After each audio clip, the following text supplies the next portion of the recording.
PhD कैसे करें, क्योंकि जब से आपने देखा होगा 2024-25 का जो नोटिफिकेशन आया है यूजीसी नेट का, उसमें यह बताया गया है कि उसके माध्यम से भी आप, यानी कि यूजीसी नेट के माध्यम से आप पीएचडी कर सकते हैं।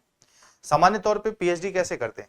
पीएचडी करने के लिए आपने देखा होगा कि जो विश्वविद्यालय होते हैं विभिन्न, वो अपने हिसाब से क्या करते हैं, एग्जाम कंडक्ट कराते हैं और उस एग्जाम के माध्यम से आप पीएचडी कर सकते हैं, यानी कि बिना यूजीसी नेट के भी पीएचडी कर सकते हैं। लेकिन ये जो नोटिफिकेशन आपके सामने दिख रहा है, इसने बोला कि 24-25 से आप नेट के माध्यम से भी पीएचडी कर पाएंगे।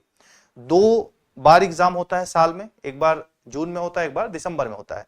सामान्य तौर पे इसी टाइम पे होता है, अन्यथा कोई कारण ना हो, जैसे कि इस बार री एग्जाम का इशू है।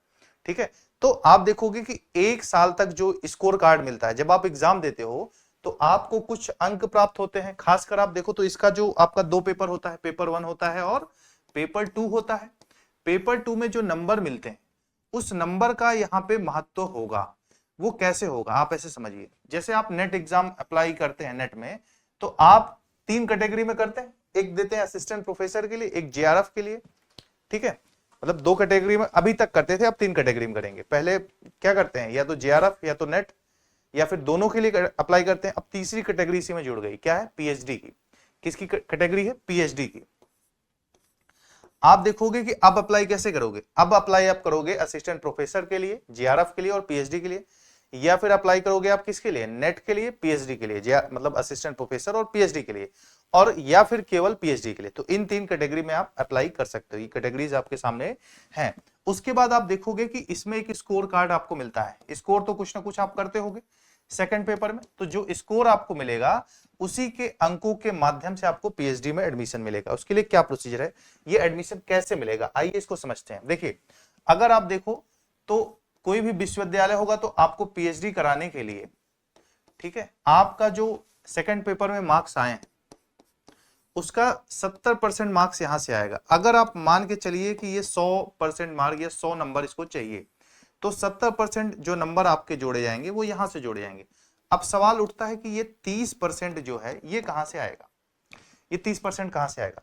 तो ये 30% जो भी विश्वविद्यालय होगा वहां पे इंटरव्यू कंडक्ट कराएगा अपने माध्यम से, तो इसके माध्यम से 30% मिलेगा। यानी कि जो पीएचडी में आपका एडमिशन होगा वो इस पे भी निर्भर करेगा और इस पे करेगा, दोनों नंबरों को मिलाने पे जो अंक आएंगे उसके माध्यम से आपको पीएचडी में एडमिशन आराम से मिल पाएगा।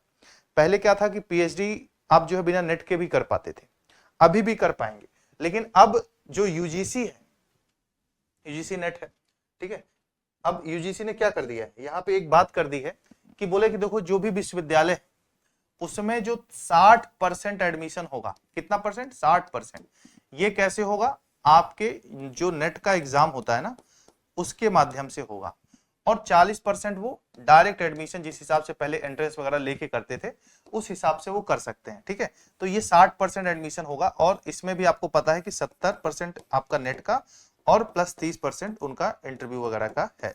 तो इस प्रकार से अब आप बिना पीएचडी जो है, बिना नेट के भी पीएचडी कर सकते हैं और नेट के साथ भी पीएचडी कर सकते हैं, या नेट का एग्जाम देके उसके माध्यम से भी पीएचडी करते हैं। आई होप आपके सारे डाउट क्लियर होंगे।